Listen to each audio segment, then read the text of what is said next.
আসসালামু আলাইকুম রহমতুল্লাহ। সুপ্রিয় দর্শক, আফসুস সালামত আমি তো সমাজে শান্তি প্রতিষ্ঠা করতে গেলে মানুষকে বেশি খাওয়াতে হবে, সালাম দিতে হবে। আমরা আবারও চলে আসলাম।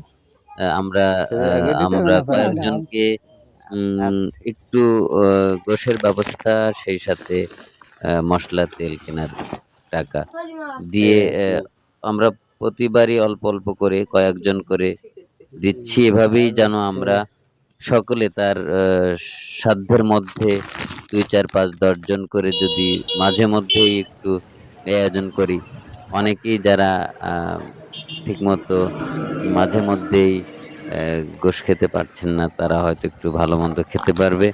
এভাবে করে আমরা পরস্পরের সাথে থাকতে পারি। আল্লাহ সবাইকে আর এই তৌফিক দান করেন। আসসালামু আলাইকুম ওয়া রাহমাতুল্লাহ।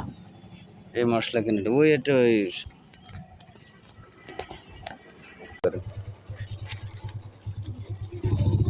এটা এটা ধরেন ওই ওই মশলা কিনবেন, ওই যে আর একটু গোশ আছে রান্না করেন।